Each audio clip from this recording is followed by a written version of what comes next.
ਸਤਿ ਸ਼੍ਰੀ ਅਕਾਲ ਦੋਸਤੋ, ਮੈਂ ਤੁਹਾਡਾ ਸਾਰਿਆਂ ਦਾ ਆਪਣੇ YouTube ਚੈਨਲ ਤੇ ਬਹੁਤ-ਬਹੁਤ ਸਵਾਗਤ ਕਰਦਾ ਹਾਂ। ਦੋਸਤੋ, ਅਸੀਂ ਅੱਜ ਦੀ ਇਸ ਵੀਡੀਓ ਵਿੱਚ ਕਲਾਸ 9th ਦੇ ਸੋਸ਼ਲ ਸਾਇੰਸ ਦਾ ਟੌਪਿਕ ਹੈ ਕਿ ਨਾਗਰਿਕ ਸ਼ਾਸਤਰ ਦੇ ਇੰਪੋਰਟੈਂਟ ਕੁਐਸਚਨ ਡਿਸਕਸ ਕਰਨ ਜਾ ਰਹੇ ਹਾਂ।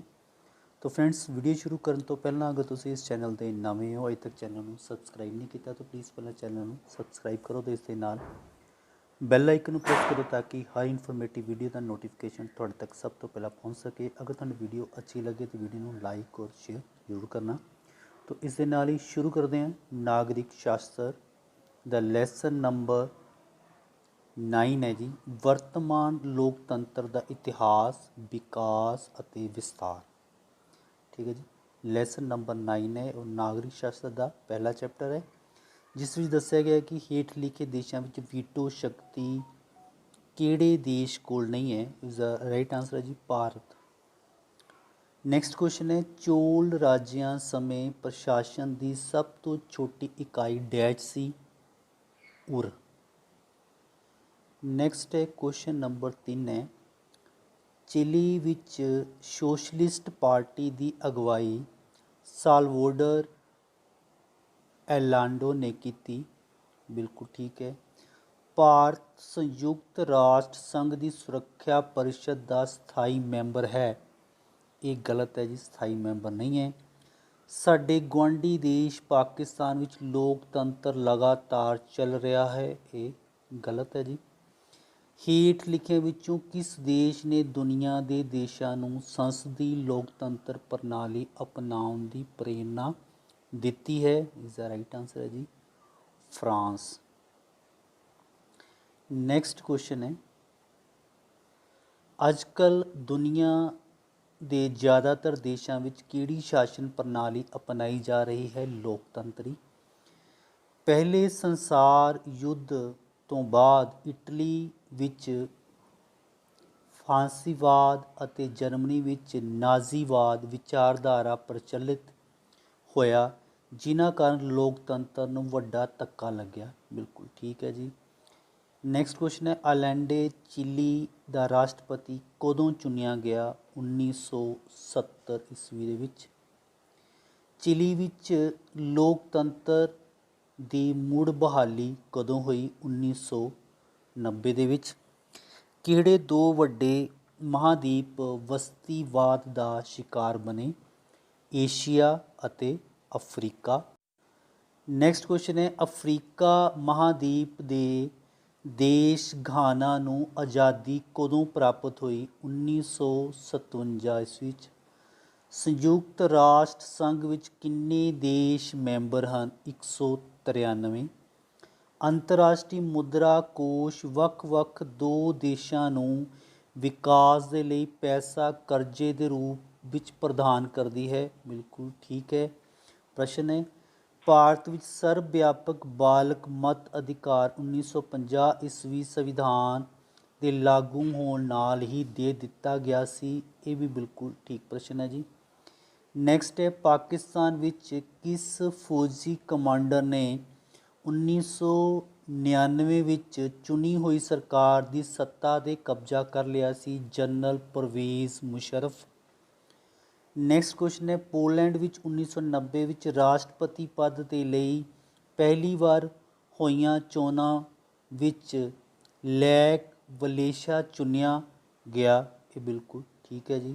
नैक्सट क्वेश्चन है, पोलैंड विच लोकतंत्र अधिकारां की मंग लई हड़ताल की अगवाई लैक वालेशा अते सैलीडेरिटी ने की।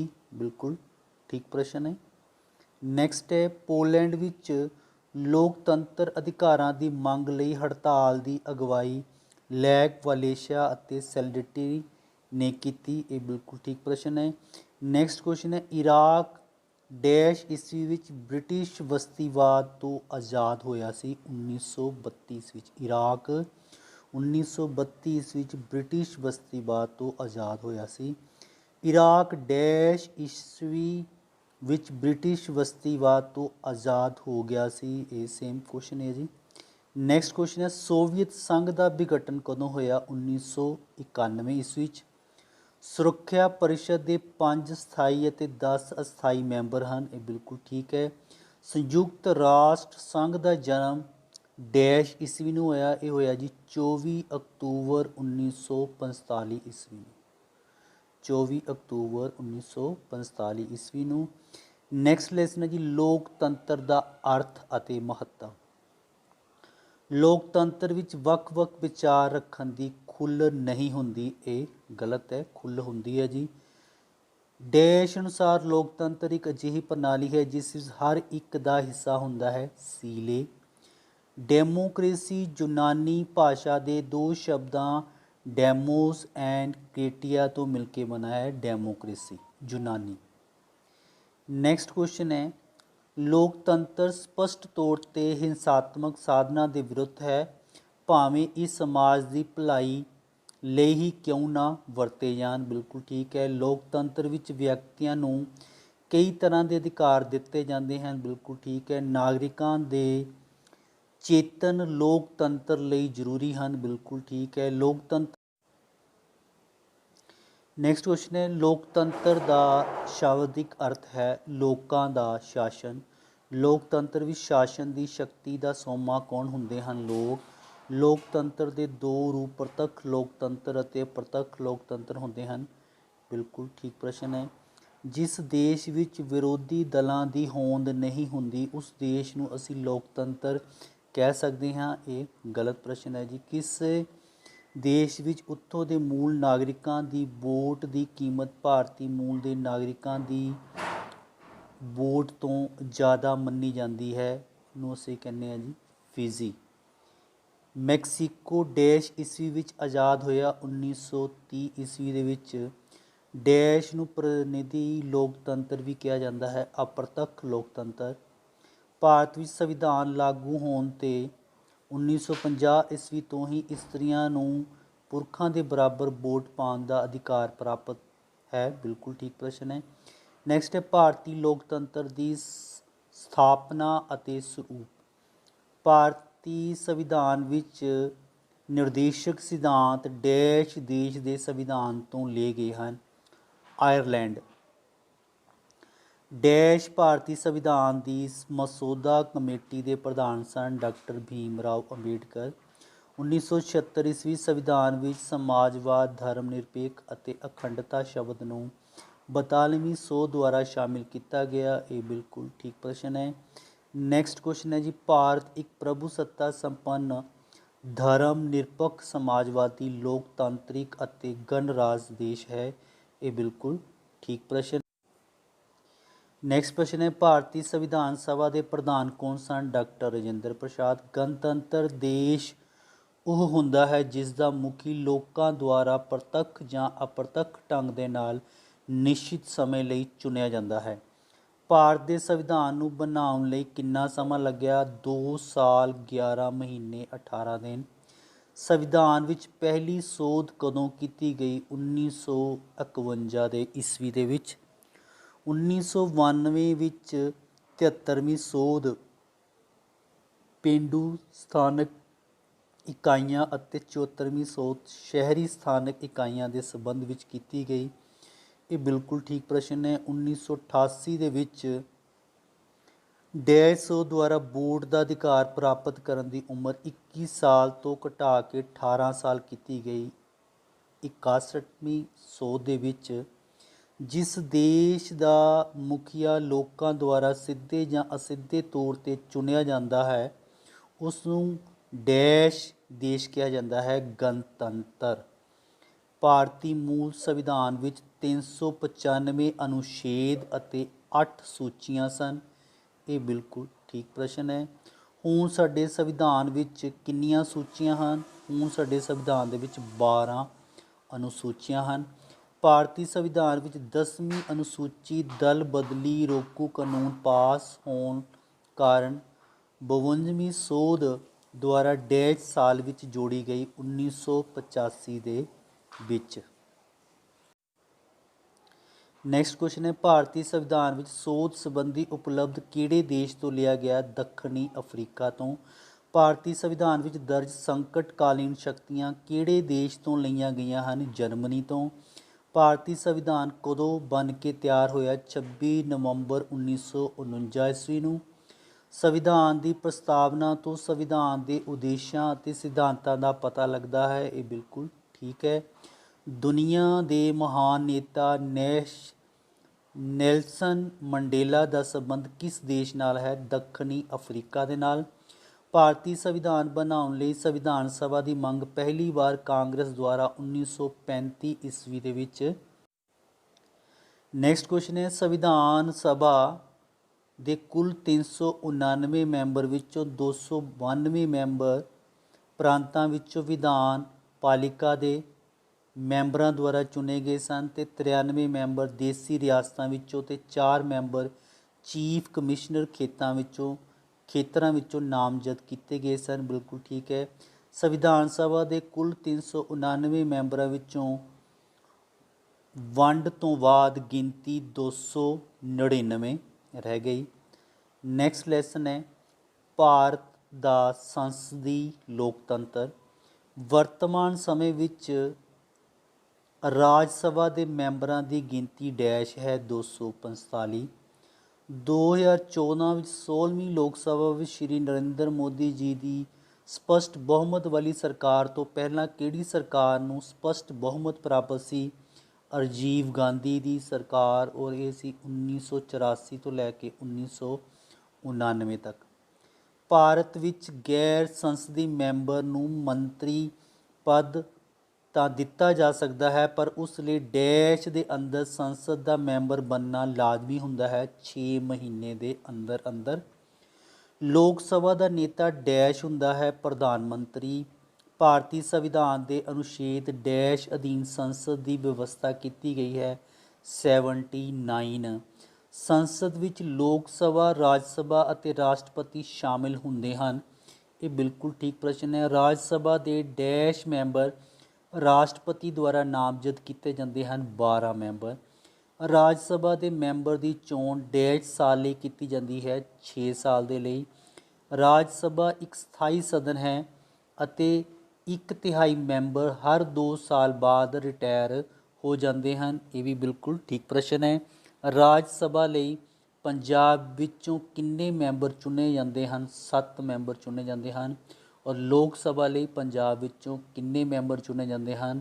ਇਸ ਦਾ ਆਨਸਰ ਹੈ ਜੀ 13। ਨੈਕਸਟ ਕੁਐਸਚਨ, ਲੋਕ ਸਭਾ ਦਾ ਮੈਂਬਰ ਬਣਨ ਲਈ ਘੱਟੋ ਘੱਟ ਉਮਰ 25 ਸਾਲ ਅਤੇ ਰਾਜ ਸਭਾ ਦਾ ਮੈਂਬਰ ਬਣਨ ਲਈ 30 ਸਾਲ ਹੋਣੀ ਚਾਹੀਦੀ ਹੈ। ਇਹ ਬਿਲਕੁਲ ਠੀਕ ਪ੍ਰਸ਼ਨ ਹੈ ਜੀ। ਸਾਡੇ ਸੰਵਿਧਾਨ ਦੇ ਅਨੁਛੇਦ 52 ਅਧੀਨ ਰਾਸ਼ਟਰਪਤੀ ਦੀ ਪਦਵੀ ਦੀ ਵਿਵਸਥਾ ਕੀਤੀ ਗਈ ਹੈ। ਰਾਸ਼ਟਰਪਤੀ ਬਣਨ ਲਈ ਘੱਟੋ ਘੱਟ ਉਮਰ 35 ਸਾਲ ਹੋਣਾ ਜ਼ਰੂਰੀ ਹੈ। ਸੁਪਰੀਮ ਕੋਰਟ ਦੇ ਜੱਜਾਂ ਦੀ ਨਿਯੁਕਤੀ ਕੌਣ ਕਰਦਾ ਹੈ ਜੀ? ਰਾਸ਼ਟਰਪਤੀ। ਭਾਰਤੀ ਰਾਸ਼ਟਰਪਤੀ ਆਪਣੀ ਸਾਰੀਆਂ ਸ਼ਕਤੀਆਂ ਦੀ ਵਰਤੋਂ ਕਿਸ ਦੀ ਸਲਾਹ ਨਾਲ ਕਰਦਾ ਹੈ? ਪ੍ਰਧਾਨ ਮੰਤਰੀ ਦੀ ਸਲਾਹ ਨਾਲ। ਨੈਕਸਟ ਕੁਐਸਚਨ ਹੈ, ਭਾਰਤ ਵਿੱਚ ਕਾਨੂੰਨ ਨਿਰਮਾਣ ਦਾ ਆਖਰੀ ਸ਼ਕਤੀ ਕਿਸ ਕੋਲ ਹੈ? ਰਾਸ਼ਟਰਪਤੀ ਕੋਲ। ਮੰਤਰੀ ਮੰਡਲ ਦੀ ਮੀਟਿੰਗ ਦੀ ਪ੍ਰਧਾਨਗੀ ਕੌਣ ਕਰਦਾ ਹੈ? ਪ੍ਰਧਾਨ ਮੰਤਰੀ। ਪ੍ਰਧਾਨ ਮੰਤਰੀ ਦੇਸ਼ ਦਾ ਸੰਵਿਧਾਨਿਕ ਮੁਖੀ ਹੁੰਦਾ ਹੈ। ਇਹ ਗਲਤ ਹੈ ਜੀ। ਪ੍ਰਧਾਨ ਮੰਤਰੀ ਅਤੇ ਮੰਤਰੀਆਂ ਨੂੰ ਅਹੁਦੇ ਦੀ ਸਹੁੰ ਕੌਣ ਚੁਕਾਉਂਦਾ ਹੈ? ਰਾਸ਼ਟਰਪਤੀ। ਕੈਨੇਡਾ ਅਤੇ ਆਸਟ੍ਰੇਲੀਆ ਵਿੱਚ ਦੇਸ਼ਾਂ ਦੇ ਮੁਖੀ ਦੇ ਅਹੁਦੇ ਦਾ ਕੀ ਨਾਂ ਹੈ?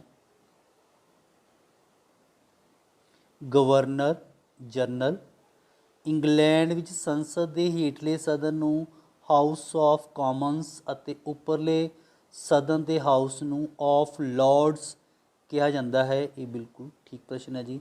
ਇੰਗਲੈਂਡ ਵਿੱਚ ਸੰਸਦ ਦੇ ਹੇਠਲੇ ਸਦਨ ਨੂੰ ਹਾਊਸ ਆਫ ਕਾਮਨਸ ਅਤੇ ਉੱਪਰਲੇ ਸਦਨ ਨੂੰ ਹਾਊਸ ਆਫ ਲਾਰਡਸ ਕਿਹਾ ਜਾਂਦਾ ਹੈ। ਬਿਲਕੁਲ ਠੀਕ ਪ੍ਰਸ਼ਨ ਹੈ। ਕੁਐਸਚਨ ਰਿਪੀਟ ਹੋ ਗਿਆ ਜੀ ਇਹਲਾ। ਨੈਕਸਟ ਕੁਐਸਚਨ ਹੈ, ਲੋਕਤੰਤਰ ਅਤੇ ਚੋਣ ਰਾਜਨੀਤੀ।